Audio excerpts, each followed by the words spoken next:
Okay. All right, what we originally came here for was because I've been watching YouTube videos about the Hobo stove. And I decided, well, man, I've got to try that myself. I mean, come on. It's a simple project. It's not very expensive. To be honest, so far, this has been a very free project for me. This used to be a Folgers coffee can that used to have nuts and bolts in it, and I found it in that house.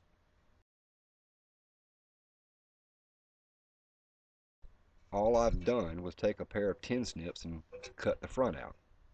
It's hard to do this on a camera, but cut the front out. Did not add any extra air holes or anything, just the basic can here. It's still got a fairly solid bottom. It is rusted in and out, and I've already burnt wood in this thing from several months ago. Worked fine. There's been sitting up. It's got spider webs in it now, and I'm going to relight it. And the reason I did not cut any extra air hose in this thing is because watching the YouTube videos, it seemed like nobody could agree on where the vent hose should go in this can for maximum burn efficiency, uh, accessibility as far as fueling it or anything. But I mean, come on. I mean, it's a simple project. It can't be that elaborate. It can't be that technical, and it's really not. But me, I am a stickler for detail. And so I decided, well, my first attempt was on a smaller version of the can.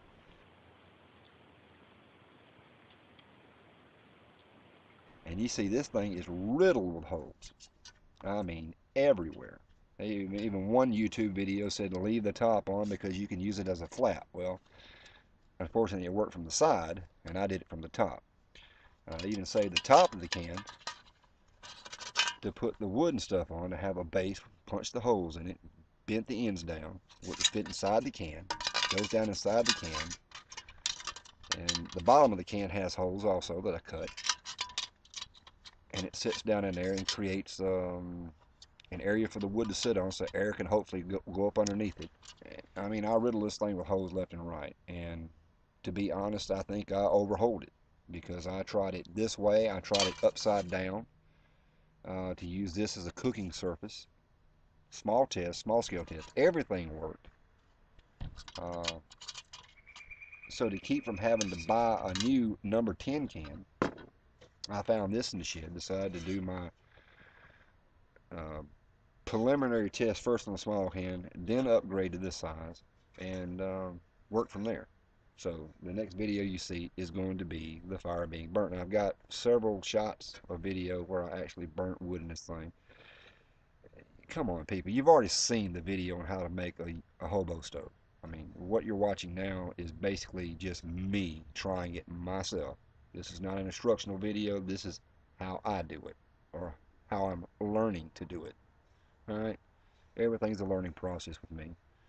So stick around. We're going to give it the burn test. Here we go. Hey, back at you again. Move the laptop down to a lower viewing level, and not going to use the HTC camera because I have to convert the video all the time. It's going to use the PC as much as possible. Got the Hobo stove here set up. Hopefully you can see it. Now, got a handful, one handful of pine straw and leaves and some sticks and twigs. And if you don't know how to start a fire by now, there's no help for you. Okay? But all I'm going to do is light this puppy up, and we're just going to see how much is going to burn. All right? Just going to light this thing while in the hand, upside down, with a lighter. No fire sticks, no fire starters. In the can.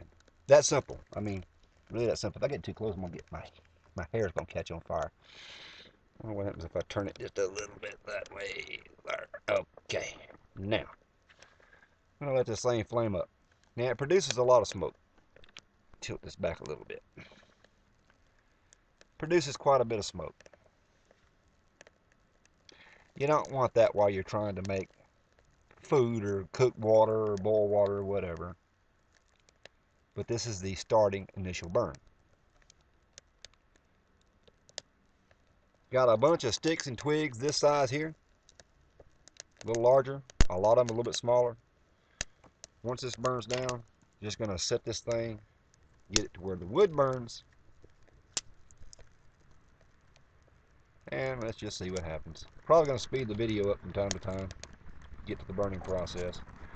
Normally this will be sitting on a flat surface like the ground, but I've got it up high for the camera. And we've already got a good flame going. Gonna stick the twigs and stuff in on top. Now this is supposed to burn down past this point here. This is what I noticed in the test I've done earlier. Right now, I'm just gonna get some smaller pieces to have them catch up and let her start burning.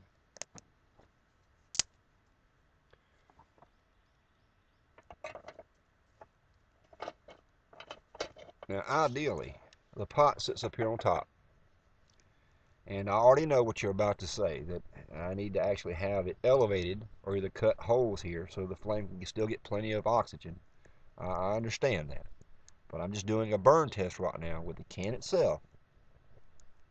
Sort of, this is how we go. When we feed the fuel through here once the pot's sitting on top and we're trying to cook whatever it is we're trying to cook. And once this thing burns down, which is doing real nicely, catching up, and you've got to have yourself a ready-made supply of wood to go in here. Not a lot, but you don't want to sit out there and jump in the woods trying to find more of these to fuel it when you're in the process of cooking. And right now, it's got a jet engine sound. I don't know if you can hear that loud enough. And this is without vent holes whatsoever. Now, the only other thing I was concerned about in some of the tests I did was the blocks that I had this thing sitting on. It heated the blocks up to the point that it actually fractured. Actually, it was a slate, a piece of tile slate that I had it sitting on. This is a piece of slate that was used earlier in my previous test. And as you can see, it totally fractured. So this is a no-no. Do not use this material, this type of material. It just doesn't hold up.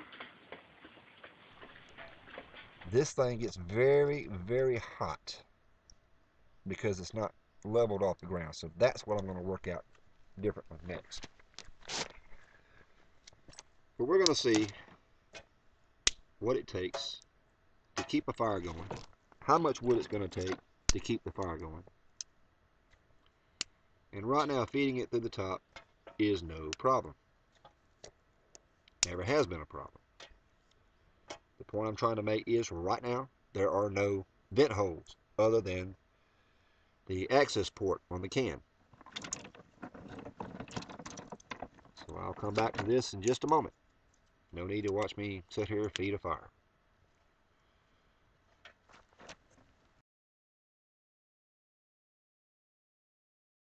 I wanted to elevate this can off this piece of concrete block that I had here at ManLand. And I put 2 dead sticks underneath it to try to get it up off this block because I wanted to keep this as cool as possible so it wouldn't fracture. And I had a very good coal base in there, a lot of good heat. And right before I turned the video, and I just dropped about 3 or 4 more twigs in there, and it caught right back up. What that's telling me is that this thing's getting plenty of air. I didn't have to blow on it this time. It's got plenty of air getting in there.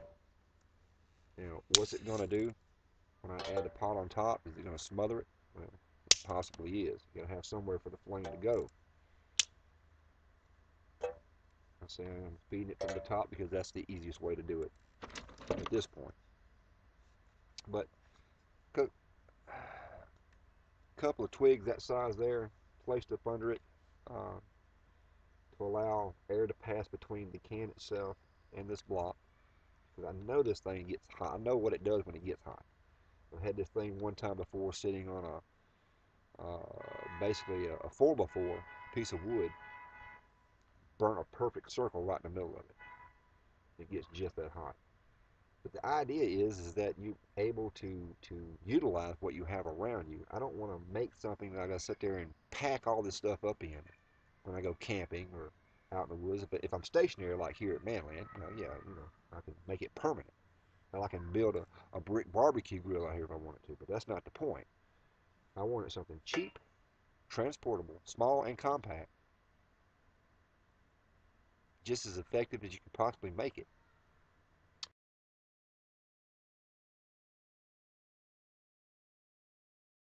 That did. So, big deal.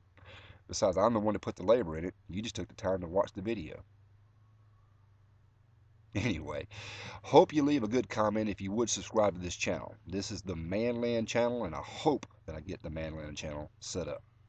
Alright, I'm Amateur Artist Mark D. Chandler, and once again, thanks for watching.